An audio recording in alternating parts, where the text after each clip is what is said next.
Sud Radio, comment va la planète? Bonjour Morada Itabouche. Bonjour Jean-Marie. Réalisateur de la série Sale temps pour la planète. Alors pour conclure cette saison avec moi ce matin, vous avez choisi de nous pousser un cri du cœur. Mais oui, qu'est-ce qu'on a fait au bon Dieu? Qu'est-ce qu'on a fait au bon Dieu pour mériter ça? Il fait chaud, très chaud, trop chaud même. Et l'été s'annonce caniculaire, sale temps pour la planète. Et même s'il pleut, l'été sera chaud. Dans les t-shirts, dans les maillots, de la Côte d'Azur à Saint-Malo. Le bon refrain des années 70 devient en fait une réalité brûlante. Les températures s'enflamment et de Paris à Lille jusqu'à Marseille, on se demande ce que l'on a fait pour voir cette chaleur étouffante s'imposer partout. C'est chaud. Ça risque de brûler un peu partout et les menaces d'incendie, d'orage, de tempêtes et de crues torrentielles ne peuvent pas être prises à la légère. Qu'est-ce qu'on a fait au bon Dieu? Les dieux, quelle que soit notre religion, n'y sont pour rien. Nous sommes tous responsables. Pourtant, nos dirigeants nous avaient déjà prévenus. Rappelez-vous, Jacques Chirac, 2002, sommet de la Terre, à Johannesburg, en Afrique du Sud. Notre maison brûle et nous regardons ailleurs.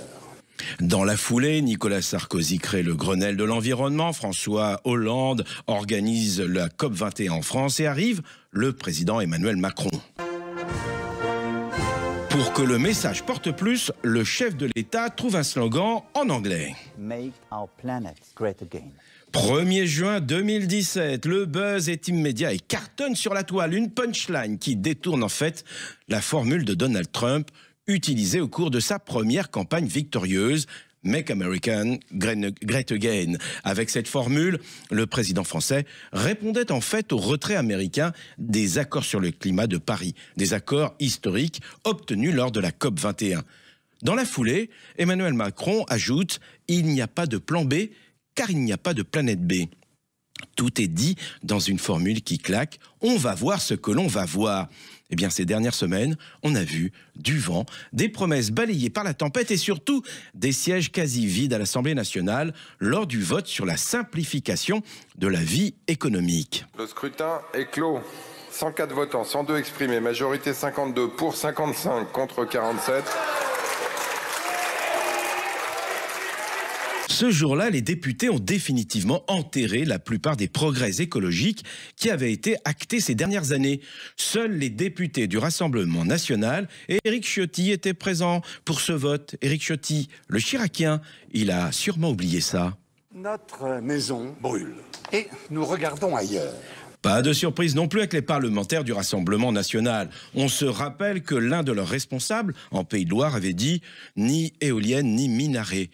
On cherche encore le rapport entre les deux. Bref, ils ont voté un moratoire sur le développement des énergies renouvelables, blackout total. Mais où étaient les macronistes? Faut-il leur rappeler à eux aussi le slogan du patron? Make our planet great again. Peut-être faut-il leur traduire « Rendons toute sa grandeur à la planète ». Dans les rangs de l'hémicycle, on a aussi cherché les LFistes. Ils n'étaient que 14 sur 71. Mais au fait, où sont passés les écolos? C'est leur cam, non? Défendre les énergies propres face au lobby des énergies fossiles.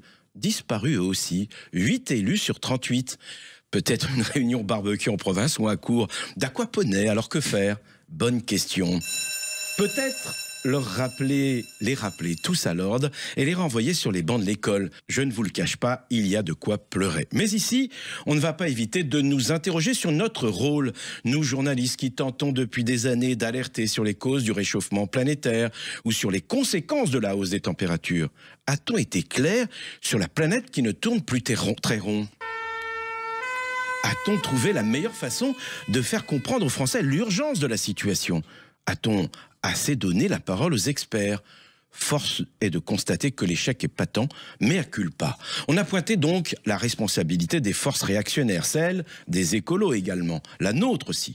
On aurait évidemment pu aussi ajouter le rôle de la désinformation, des fake news balancées par les climato-sceptiques. Mais oui, la terre brûle, n'en déplaise à Pascal Praud ou à Laurence Ferrari.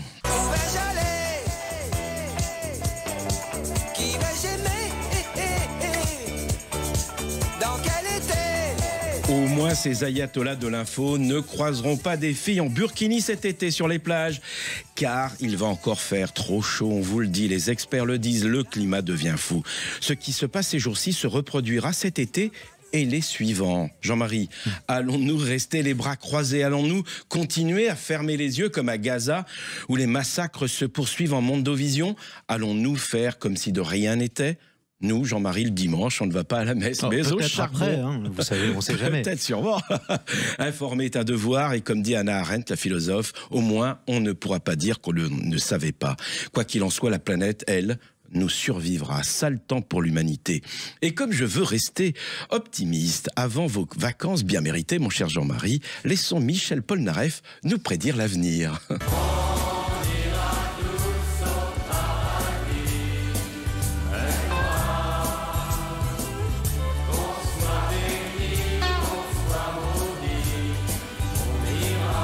C'est un beau programme pour les vacances, ça me réveille ta bouche. Excellent. Merci Bonnes vacances. beaucoup pour toute cette saison avec vous d'ailleurs, avec vos mots d'humeur et aussi vos reportages toujours passionnants. Je rappelle qu'on peut retrouver vos reportages sur la série Sale temps pour la planète sur la plateforme de France TV. C'est important de le rappeler. À bientôt. Et bientôt sur Amazon. Exactement. Vous l'avez appris.